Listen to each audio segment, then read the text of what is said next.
PETA का बहुत बड़ा इनिशिएटिव है और इंडिया रिजॉर्ट पे फैशन वीक का भी बहुत बड़ा इनिशिएटिव है कि ये ABC को प्रमोट कर रहे हैं. It's called animal birth control.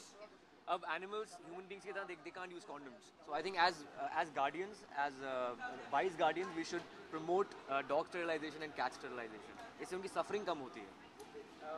और कुछ पूछे कैसे हाँ कैसे मैं बताता हूँ कैसे. अब ऐसा होता है कि because of overpopulation of cats and dogs the shelters are less. उनके घर कम है और लेकिन पॉपुलेशन उनकी ज़्यादा है. ओवर पॉपुलेशन ह्यूमन बींग्स के लिए बहुत बड़ा डेटरेंट है, तो एनिमल्स के लिए भी बहुत बड़ा डेटरेंट है. तो उनकी सफरिंग इसलिए कम होती है क्योंकि बिकॉज ऑफ ओवर पॉपुलेशन उनको स्पेस कम मिलती है, खाना कम मिलता है एंड अपनी उनकी टेरिटरी कम होती है, जिसकी वजह से वो बाइट करते हैं. एंड स्टेरिलाइज करने के बाद अगर आप डॉग स्टेरिलाइज करते हैं, एक फीमेल डॉग स्टेरिलाइज करने के बाद you can at least you can save 62,000 births of puppies, and if you sterilize one female cat, you save at least 420,000 births of kittens. तो बहुत बड़ा नंबर है. तो I think it's a very welcome step. I have a dog in Chandigarh यार, लेकिन मैं travel करता हूँ तो बॉम्बे में डॉग में कोई पेट नहीं है मेरा, but I have a dog in Chandigarh and he'll be sterilizing very soon, getting sterilized very soon. Yeah.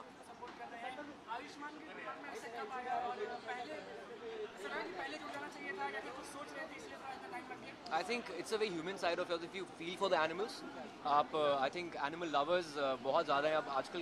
It's pretty cool that बहुत सारे लोग आगे आ रहे हैं एनिमल्स को सपोर्ट करने के लिए.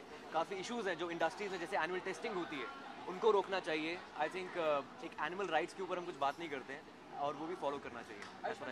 आपने कहा कि अपने खुद के डॉग्स हैं या पेट्स हैं वो कर सकते हैं, लेकिन रोड पे इस तरह के आई थिंक लोकल गवर्नमेंट को भी ये स्टेप्स लेने चाहिए. एनिमल स्टेरिलाइजेशन, ये जो ABC एनिमल बर्थ कंट्रोल के स्टेप्स लेने चाहिए. और जो स्ट्रे डॉग्स हैं, स्ट्रीट डॉग्स हैं, उनको कई लोग शेल्टर्स में रखते हैं, लेकिन शेल्टर्स भी आजकल कम पड़ गए हैं, इसलिए स्टेरिलाइज करना एक सफरिंग को रोकने के बराबर है.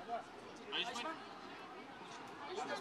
और आप जानना चाहेंगे कि बहुत बड़ा 60 दिसंबर को लास्ट ईयर केस हुआ था दामिनी दिल्ली का, 1 साल होने को आया अभी भी, लेकिन क्राइम में कोई भी कमी नहीं है. ये वुमेन में नहीं नो, अगर औरतों की बात करें, रेप और नंबर बढ़े हैं. इनफैक्ट मुंबई जैसा बहुत सुरक्षित शहर माना जाता था महिलाओं के लिए. I think this will take some time. We can't achieve this overnight and you also saw some great scene of democracy in Delhi elections. I think this will happen, but slowly and steadily. This will happen for sure when women will be safe in our country. But I think this will happen quite steadily, slowly. जिस तरह का हादसा दिल्ली में हुआ, उसको देखते हुए कम से कम ये तो होना चाहिए कि औरतों के खिलाफ, महिलाओं के खिलाफ क्राइम कम होना चाहिए. अब तो रेप के नंबर भी बढ़ गए. इनफैक्ट मुंबई जैसा शहर जहाँ पे महिलाएं बहुत सुरक्षित मानी जाती थी, अब वहाँ पे भी क्या कहना चाहिए? मैं ये पहले भी बोल चुका हूँ कि ये एक दिन में नहीं होगा.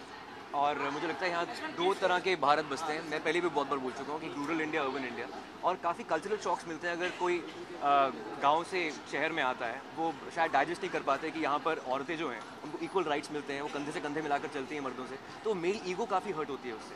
आई थिंक अगर हम सेंसिटाइज करेंगे उन मर्दों को जो शायद गाँव से आते हैं, शहरों में आते हैं, I think it will take some time. हमारी अगर एजुकेशन बेटर होगी, उनकी अवेयरनेस बेटर होगी, हमें सेंसिटाइज करना पड़ेगा उन्हें. आई थिंक इसको थोड़ा वक्त लगेगा, ये ओवरनाइट नहीं होगा. आयुष्मान, न्यू ईयर आ रहा है, तो आपके प्लान्स क्या हैं? न्यू ईयर के कुछ प्लान? यार, न्यू ईयर प्लान्स हर एक आर्टिस्ट का वर्किंग होता है. New year actually we don't party, we just help people party. New year